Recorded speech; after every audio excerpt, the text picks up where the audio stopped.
Bienvenidos a Pino Suárez 2, Domicilio del Diálogo, desde esta Galería de Presidentes de la Suprema Corte de Justicia de la Nación. Tenemos el gran honor, es un gran gusto en lo personal recibir a un gran personaje, al senador Jesús Murillo Caram. Señor senador, gracias por venir al canal de la Suprema Corte de Justicia. Al contrario, gracias a ustedes por invitar. Y como es costumbre, haremos una breve presentación. La trayectoria del senador Murillo Caram es muy amplia, muy reconocida. Tratar de ser muy sintético. Actualmente presidente de la Comisión de Gobernación de la Cámara Alta, abogado, muy buen abogado. Fue gobernador del estado de Hidalgo entre 1993 y el 98. Fue subsecretario de Seguridad Pública de la Secretaría de Gobernación. En un muy breve lapso, integrante del equipo de campaña de Francisco Labastida en el año 2000. Fue electo senador en 2006, secretario general de su partido, del Partido Revolucionario Institucional, senador, y una etapa muy generosa para usted, militante del PRI. ¿Desde qué año? Uy, 70 aproximadamente. Desde 1970. 70, sí. No aproximadamente, desde 70. Es mi edad prácticamente. Usted ha sido reconocido por impulsar reformas muy importantes, las acciones colectivas, la nueva ley de amparo. Quisiera comenzar por ahí, señor senador. Un tema trascendente, un año histórico, sobre todo para el Poder Judicial de la Federación, un cambio radical que mueve las estructuras, modifica los esquemas de decisión, incluso de los jueces federales.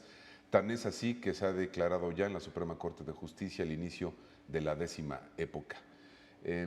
Un tema muy trascendente, sobre todo para el respeto de los derechos de los ciudadanos, para la ampliación de las bondades del juicio de amparo. Usted es un gran experto en la materia. Quisiera remontarme al origen, cómo se ve la necesidad del cambio, primero constitucional y después la creación de una nueva ley de amparo. Se habló durante muchos años, senador, de este tema y parecía que no se llegaba a acuerdos, que se detenía, que se empantanaba el tema en el Congreso. Finalmente salió adelante este año. Por lo menos del Senado. Sí. Mire, la verdad es que, habiendo sido precursores de la protección de los derechos de los ciudadanos, cuando generamos, único en el mundo, el proceso de amparo, nos quedamos en el tiempo.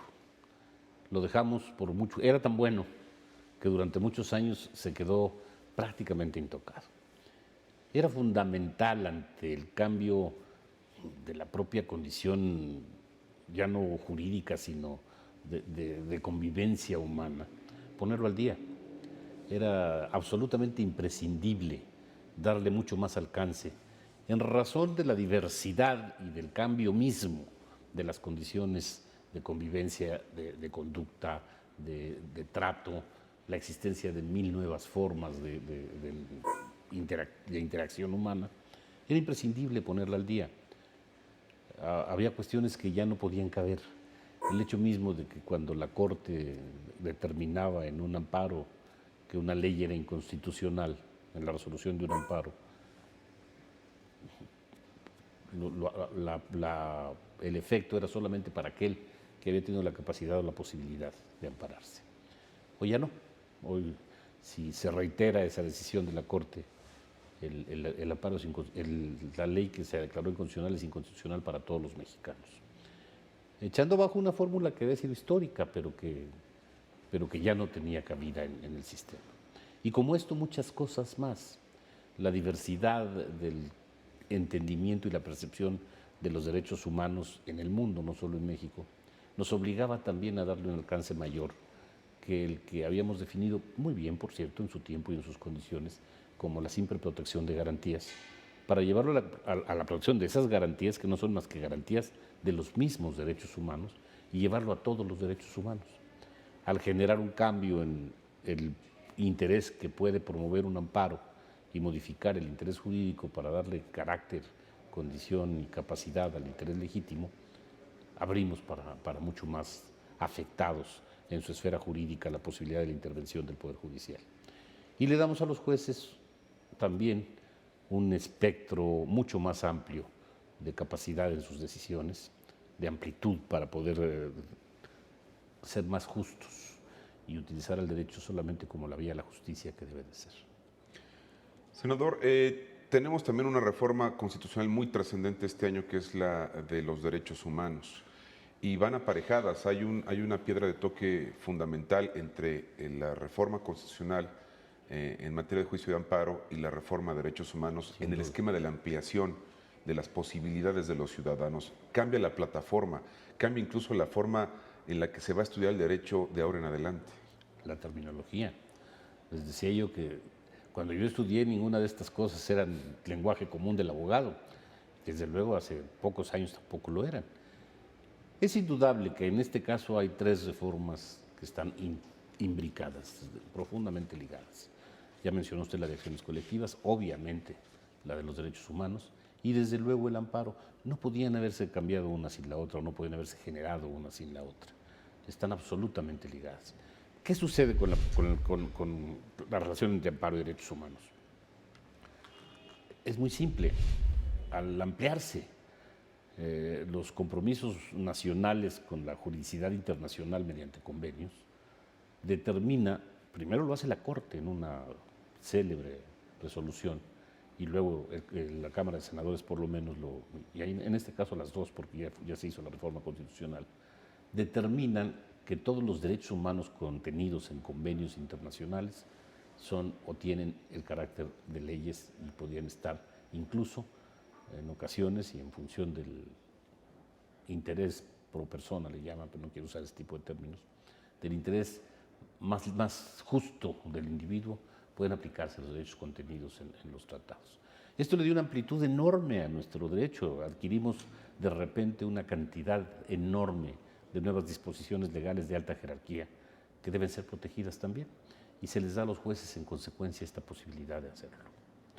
Y en caso de colectivas, bueno, pues el interés difuso tan difícil de ubicar se ubica en acciones colectivas y se ratifica en amparo. La posibilidad de que sea menos complicado declarar inconstitucional una norma, una ley, ¿en qué papel pone al Congreso en esta nueva plataforma? Quizá en una plataforma de mayor exigencia para revisar minuciosamente que ningún ordenamiento, ninguna norma violente principios constitucionales, porque hemos encontrado muchísimas leyes que han sido declaradas violatorias de principios constitucionales, senador. No se le olvide que son dos distintos procedimientos los que hacen o logran la integración de estos poderes.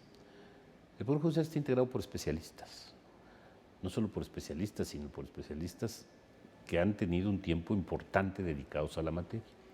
El Poder Legislativo lo integran representantes de la ciudadanía mexicana, de todos los colores y de todos los sabores, de todos los intereses y de todas las tendencias, lo cual es muy sano. Esa es la idea de un Poder Legislativo. En consecuencia, el Poder Legislativo representa, o pretende o debe representar, los intereses de la mayoría de la población y convertirlos en leyes en función del criterio legislativo. Así se hizo la Constitución. La Constitución la hicieron revolucionarios en el 17 y la hicieron liberales del mayor nivel técnico, pero liberales en el 57. Y incluso la del 24 fue hecha también por luchadores. Obviamente el poder que tiene la capacidad de interpretar que estas decisiones se apeguen a la base fundamental del acuerdo nacional, que es la Constitución política, pues tiene ese papel. Entonces lo único que hacemos es realmente ampliarlo para que el efecto de sus decisiones no beneficien solo a quien tuvo una capacidad, sino al pueblo mismo. El tema de las acciones colectivas, un tema novedoso para México, pero no en Europa y sobre todo en los Estados Unidos. ¿Qué ventajas representa para los ciudadanos tener la posibilidad de estas llamadas acciones colectivas? Si en ese tema sí éramos de los últimos en el mundo. Sí, ya prácticamente América completa tenía un sistema de acciones colectivas. Yo le puedo decir que hoy podemos presumir de una de las mejores legislaciones en función de acciones colectivas. Todavía hay algunos que no la entienden y nos vamos a tardar en entenderla, pero es muy completa en su protección. Quienes la critican porque determinamos que para hacer una acción colectiva solamente aquellos que la asignen pueden llegar, pero no han visto la segunda parte que dice que de ganar, ganan todos, aunque no la hayan asignado. Entonces los efectos son universales. En consecuencia es todavía más amplia que la protección en otros lados. Esto tiene que ver mucho también con los sistemas económicos, con los servicios que otorgan las empresas, y los ciudadanos se quejan recurrentemente de que se dan abusos y que solamente la impugnación o, digamos, la pelea en tribunales beneficia o beneficiaba a quienes la encabezaban o la emprendían. Esto abre el abanico para, sobre todo, amplificar el respeto a los derechos ciudadanos. Naturalmente, sobre todo en aquellas acciones que hacen imposible para un ciudadano común, o más caro, o más difícil, poder defenderse. Yo siempre pongo un ejemplo que me parece que es el más adecuado. Cuando usted tiene un problema hoy con alguna de las grandes empresas que le dan servicios, usted marca un número y le contesta una grabadora. Y se empieza usted a pelear con la grabadora y hace un esfuerzo enorme y busca la forma de llegar a que haya un humano que le conteste para poder desarrollar su queja. Y el día que lo logra y le contesta un humano, usted extraña a la grabadora. En consecuencia, bueno, es urgente o era urgente. Es urgente porque no se ha todavía acabado de definir el procedimiento. Es urgente que empecemos a utilizar las colectivas para evitar pelearnos con las computadoras o peor aún con los humanos, que son peores que las computadoras. Temas de política. Usted es un gran político reconocido, muy reconocido al seno de su partido y también por su labor dentro del Congreso como senador de la República. Cada vez hay menos credibilidad de los ciudadanos en las acciones de los políticos, en las acciones de los partidos. Lamentablemente, y sí lo digo, considerando que también desde el punto de vista jurídico, la política es el principio para llegar a acuerdos. Sin embargo, el gran número de ciudadanos, los de a pie, creen cada vez menos en esta posibilidad para llegar a acuerdos. Porque lamentablemente se ve todos los días una serie de desacuerdos, de encono, a veces hasta de odio, en recriminaciones, y pareciera que a lo que menos se apuesta es al país en general. Se acusa a los partidos de siempre preponderar sus intereses de partido, los intereses personales de ciertos personajes. ¿Cómo salir de ahí para volver a recuperar las bondades y la credibilidad de la política a la luz de una situación nacional complicada, crítica, senador, en la que vamos a un proceso electoral presidencial que pareciera el más complicado por el entorno como se está dando? Mire, ese es un fenómeno universal, por desgracia. Yo creo que está ligado en mucho a la capacidad de información que hoy tenemos, lo cual es excelente, no es un problema, al contrario, pero eso ha permitido que haya una mucho mayor capacidad de conocimiento de la ciudadanía. Y bueno, pues el órgano que gobierna, el que sea, en cualquier parte del mundo, en cualquier condición, es el que tiene mayores riesgos. Es muy fácil ejercer profesiones en las que las decisiones solamente impactan un área, un espacio y sobre todo un particular interés. En el gobierno se toca todo. Y a veces el gran dilema de quien gobierna no es tomar la mejor decisión, sino la menos mala, la que menos daño haga. Y una decisión que se tiene que tomar para hacer menos daño es una decisión que no le gusta a la mayoría. Hoy es más difícil que nunca gobernar. Es precisamente cuando se requiere de mayor talento, de mayor capacidad, de mayor acercamiento a la gente, de mayor capacidad de escucha, pero necesariamente también tiene un desgaste enorme, un brutal desgaste, que le repito, no es un fenómeno de México, es un fenómeno mundial. Si usted va a cualquier país va a oír exactamente las mismas críticas. Acabo de estar en un congreso internacional en Londres para analizar el asunto del combate al narco. Y bueno, me llamaba la atención leer los periódicos y oír las críticas al gobierno de los ingleses, que son exactamente las mismas allá que acá. Y bueno, pues yo creo que el fenómeno es el mismo, no es universal, es un fenómeno que por fortuna está hablando de una mejor comunicación de los ciudadanos. En la realidad mexicana se ha hablado en las últimas semanas de la posibilidad de llegar a acuerdos previos incluso de las elecciones para poder aspirar a un sistema en el que hay acuerdos entre las grandes fuerzas políticas, acuerdos que no se han alcanzado lamentablemente. Un llamado entrecomillado sistema de coaliciones o de cogobierno. Primero, no comparto la idea de que no se han alcanzado. Mucho más en lo que hemos alcanzado acuerdos que en lo que hay desacuerdos. Lo que pasa es que generalmente los acuerdos no son noticia. Lo que es noticia es el desacuerdo. Y entonces parece ser que no acordamos nada. Mire, simplemente antes de entrar a este tema habíamos entrado al tema de amparo, acciones colectivas. Eso implica un enorme acuerdo nacional, todas salieron por unanimidad, todas. Implica un enorme acuerdo. Y si hacemos un análisis de todos los acuerdos que se han tenido en el Congreso, bueno, estaríamos hablando en mucho más, pero muchísimo más acuerdos que desacuerdos. ¿En qué hay desacuerdos? Bueno, hay desacuerdos en varios temas, uno lo está usted mencionando, es coaliciones o no. El desacuerdo se deriva de un debate más amplio y más profundo que el simple hecho de la existencia o inexistencia de coaliciones. La posibilidad de coaligarse está dada, esa no hay necesidad de plantearla en la ley. Yo tuve, cuando fui gobernador, oficial mayor y contralor panistas, y secretaria de Salud y secretario de Educación Superior, pues si no eran periodistas declarados, eran con una afiliación muy clara de izquierda. Y ambos, los cuatro, resultaron espléndidos funcionarios y pues están las consecuencias de su trabajo espléndidas. Teníamos el estado con mayores universidades tecnológicas del país, en un estado tan pobre como Hidalgo, en lo que se refiere a la educación. En el área de salud generamos un sistema que hoy todavía se debate. En la educación incluso nos dieron el único premio que las Naciones Unidas le han dado a México. Y en el área de control de gastos, bueno, nunca he tenido un problema por alguna desviación, manejado por gente que no era de mi partido. Entonces, las coaliciones se pueden hacer. El asunto no es ese. El asunto es más de fondo. Es la constitución o la conformación de un sistema que se acerque al presidencialismo o que se acerque al parlamentarismo. Y esto es lo que tiene que discutirse. Tiene que discutirse el fondo. El problema de los últimos tiempos es que parchamos. Le damos solución inmediata a las cosas inmediatas y no somos capaces de ver en forma global. Uno de los grandes méritos de estas leyes que usted señaló antes es que se integralizan.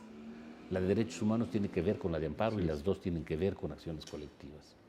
Que eso es lo que tenemos que hacer en las modificaciones penales que vienen, en donde yo estoy francamente preocupado de ver la cantidad de iniciativas parciales en las que se señala que no hay acuerdo y no lo hay por lo mismo. Porque lo que tiene que ponerse en debate es la integralidad del sistema y no una de las partes que no nos pueden conducir más que a un choque con las demás. Entonces, ¿una reforma de Estado? Desde luego, para mí eso es más importante. Lo decía hace poco en otra entrevista. Tenemos que revisar nuestro federalismo. Tenemos un federalismo inacabado, un federalismo en muchos casos indefinido, derivado también de la situación de evolución de nuestro propio sistema político. El federalismo atraviesa por todos los problemas que usted quiera, desde el de seguridad hasta el de desarrollo, desde el de despilfarro hasta el de incapacidad. Tenemos que volver a los órganos de control del gasto público fundamentalmente. ¿Quién va a controlar el gasto público de los municipios, de los estados y el de la propia federación? ¿Quién va a evaluar la eficiencia de los programas para no seguir repitiendo programas todos los días que sabemos y que a los ojos de todos son ineficientes desde hace muchos años? ¿Quién se va a encargar de esto? ¿Qué vamos a hacer con la recaudación? No es un problema de hacer una reforma fiscal solo para ver si hay menos o más impuestos, es cómo se distribuyen los impuestos y luego cómo se gasta el dinero que esos impuestos generaron. Todo esto atraviesa por los órganos fundamentales de un federalismo que se defina con toda claridad. Entonces el problema es mucho más de fondo, es no discutir en la superficie o en la tangente, es discutir el centro, el problema de fondo, es integralizarlo, es tener una visión mucho más amplia de futuro. Y eso es lo que estamos tratando de hacer. Sobre todo porque el país parece que se reinventa cada 6 años. Y lamentablemente usted hablaba de varios temas que tienen que ver con la gran reforma del Estado, donde no ha habido acuerdos, como la reforma fiscal, como la reforma también para el papel de los partidos políticos, candidaturas independientes, el esquema fiscal de Pemex, la petrolización de la economía. Es decir, hay muchos temas que se han quedado históricamente sin los grandes acuerdos nacionales. Sin acuerdos. En el tema electoral hubo un acuerdo nacional, empezando este sexenio. Pero pareciera que se quedó corto, ¿no, senador? No, no es que se haya quedado corto, es que esto evoluciona a una velocidad enorme, se hizo en plena transición, evoluciona a una velocidad enorme, requiere modificaciones, indudablemente. Modificación solamente podríamos haber tenido la experiencia del gran acuerdo que hubo. Un acuerdo de esta naturaleza no se hace en periodo electoral porque no resulta bien, se hace en función de intereses. Entonces se hace como se hizo el de hace 6 años, una vez terminada la elección. Tendrá que hacerse una vez terminada la siguiente elección. Pero no es el acuerdo que más me preocupa, le digo con toda franqueza. Reforma fiscal, ¿a cuál se refiere? Le aseguro que tiene usted en la cabeza una y yo tengo otra. Hemos sido incapaces de definir cuando hablamos de reforma fiscal de qué estamos hablando. Le vuelvo a repetir, a mí no me preocupa qué Es un impuestos tema se cobran. amplísimo, ¿sí? No me preocupa, no es ese para mí el problema. Para mí el problema es, ¿va a seguir el gobierno federal cobrando todos los impuestos, que es lo que hoy sucede? Y se convierte después en un problema electoral, porque un gobierno dice, este sobra mía, y el otro dice, este sobra mía. Pues no es de todos, evidentemente, porque el cobro es de todos. Y en términos de una ley de coordinación fiscal, la enorme mayoría de los impuestos en los municipios, en los estados y en la federación, los cobra el gobierno federal. Entonces, bueno, pues el hecho de que los distribuya no quiere decir que es dinero del gobierno federal que dadivosamente se le da a los estados. Es producto de un acuerdo, de un gran acuerdo. Pues, todo esto hay que modificarlo, ya no funciona. Porque si bien es cierto que la repartición después de este dinero se hace en función de una fórmula que incluye muchas cosas, yo creo que los términos de la fórmula están ya desfasados.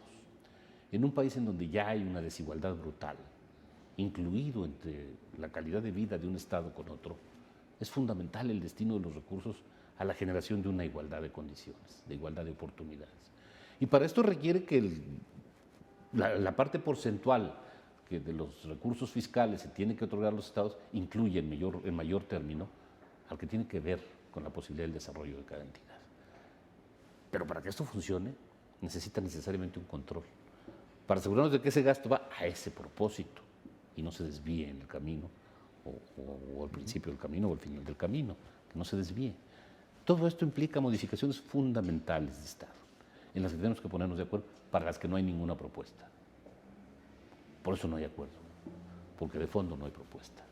Entonces, la gran tarea de la próxima legislatura es primero ponerse de acuerdo cuáles son los objetivos a perseguir y dejar de hablar de una reforma laboral que nadie ha planteado, de una reforma fiscal que nadie ha definido, y empezar a plantear cuál es el problema para que podamos entender, empezar por el uno y seguir por el dos, Y aportar una cuál solución. es la reforma que hace falta.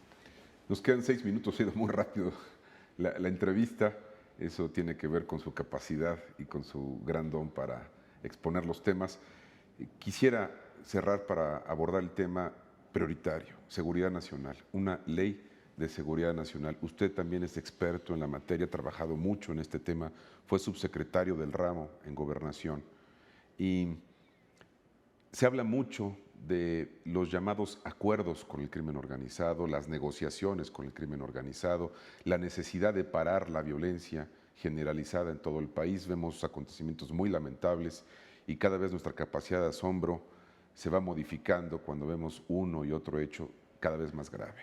Mire, para no parecer que enfoco el tema hacia un asunto de orden político Sí, senador. coyuntural, es una discusión mundial. Acabo de estar en Londres en la discusión. Sí. Evidentemente nosotros somos los países más afectados porque nosotros tenemos 3.000 kilómetros de frontera con el consumidor más grande del mundo. Esto hace que nuestro problema se convierta en un problema mucho más. Pero en todos lados está dándose el conflicto. Y en todos lados entienden que la forma en que lo hemos enfrentado no es la adecuada. No quiere decir que no se debe enfrentar el problema, porque a veces se genera una polarización de los términos en que se quiere plantear una solución. Y se dice, el que no está de acuerdo con que combatamos al crimen como lo estamos combatiendo, está de acuerdo con el crimen, no es cierto. Si yo podría decirle que en uno de los acuerdos en esa convención, y había gente radical en todos sentidos, es que se debe combatir el crimen, que esa es la tarea fundamental del Estado. El debate es cómo se combate. ¿Cuál es la manera más eficiente de combatirlo? El crimen. Y el otro debate es si la adicción o el uso de algunas drogas es o no capaz de convertirse en un tipo delictivo. Pero son dos debates distintos. Hay un problema de salud pública y hay un problema de delincuencia. Yo no tengo ninguna duda en que el problema de delincuencia tiene que atacarse con todo lo que se pueda. Pero con todo lo que se pueda incluye inteligencia, no nada más fuerza bruta. Y yo creo que el problema que tenemos es que le dimos a un ejército que nos tenía orgullosos, que nos tiene orgullosos, por la tarea de auxilio, disciplina y capacidad y patriotismo, le dimos una tarea prácticamente permanente que no puede serlo. El ejército está adiestrado para la seguridad nacional y debe seguir adiestrado para la seguridad nacional, debe seguir siendo una garantía enorme para los mexicanos. Y lo que tenemos que hacer es conformar los cuerpos de seguridad inteligentes, no simplemente de fuerza, que sean capaces de perseguir esto de una manera mucho más científica, mucho más contundente y eficaz para poder resolver este problema de raíz. Nadie lo va a resolver en muy poco tiempo, pero necesitamos empezar a usar el camino adecuado para resolverlo. Quedan 2 minutos. Es imposible no tocar aristas que tienen que ver con la dinámica política y de recriminación entre partidos. Lo digo por esto. El Partido Acción Nacional, y generalizo, no lo voy a particularizar con nombre y apellido, en general el Partido Acción Nacional, el partido todavía en el poder, acusa al PRI o lanza el comentario de que si el PRI regresa al poder, recupera la presidencia de la República, se volverá al esquema de negociación con el crimen organizado. Mire usted, eso es tan falso y tan fácil de demostrar que es falso, que este país hace 8 años no tenía un problema de consumo de drogas. No había con quién negociarlo, porque no había la mafia enorme que genera el consumo, que la hace más grande. Los principales capos de tráfico, que era lo que teníamos, estaban en la cárcel. Es tan simple como eso. Es decir, ni siquiera admite respuestas. Se utilizan aseveraciones o mal planteadas o poco conocidas de algunas gentes para decir, negociaban. Yo fui subsecretario de Gobernación, no solo de Seguridad Pública. Yo le diría que no tuve ninguna negociación ni para bien ni para mal, ni conozco de ninguna que se haya hecho con capos de droga. Mi consejo a las gentes que trabajaban conmigo era, si te hacen alguna propuesta, no digas ni que sí ni que no, porque es una forma de negociar. Lo que tienes que hacer es ignorarla y seguir haciendo tu trabajo. Y seguir haciendo tu trabajo no es hacerse tonto, es actuar en función. La mejor prueba de que actuamos en función, le repito, es que los principales capos estaban en la cárcel. Se escaparon en el sexenio anterior, los más importantes, los más grandes, los que los incluyen hoy en revistas como Forbes. En consecuencia, no tiene ni siquiera sustento esa acusación. Le vuelvo a repetir, hace 8 años en este país no había el nivel de consumo de drogas que hay hoy, ni la violencia, desde luego, y eso nos consta a todos. Usted podía circular por todas las carreteras de este país en plena tranquilidad. ¿Cómo llegamos hasta aquí? ¿Cómo se generó esta descomposición? ¿Quién dejó de hacer su trabajo, senador? Mire, pasaron muchas cosas, pero fundamentalmente y desde mi perspectiva, se hicieron acuerdos inadecuados. Le voy a decir con toda la claridad lo que yo pienso. Nosotros teníamos un enorme esfuerzo enfocado a evitar que la droga entrara a México. No hacíamos tan grande el esfuerzo para que la droga saliera de México, hacia donde iba, hacia la frontera norte. Cuando salimos, alguien dijo, bueno, ¿por qué no la cierran como cerraron la otra? ¿Verdad? Distrajeron los esfuerzos de protección de las fronteras de entrada para llevarlos a la frontera de salida. Y como único caso en el mundo, nosotros cuidábamos la frontera de otro país en lugar de cuidar la nuestra. Lo que generó en el poco tiempo que fue eficiente, porque no duró mucho tampoco la política de retención en la frontera de salida, un problema de tráfico interno de droga que nos condujo al consumo. Y el consumo genera una mafia mayor porque requiere de distribuidores, vendedores, consumidores. Y eso es lo que nos generó el conflicto, desde mi muy personal perspectiva. Senador, se nos agotó el tiempo, lamentablemente se quedan muchos temas, hay mucho que platicar con usted, agradezco siempre que con generosidad nos muestra su experiencia, sus conceptos y que siempre es un hombre que habla con mucha verticalidad y dice las cosas como las piensa. Se lo agradezco mucho. El agradecido soy yo. Muy amable. También le agradezco a usted el favor de su atención a Pino Suárez 2. Lo invito a que siga en el canal judicial. Muchas gracias.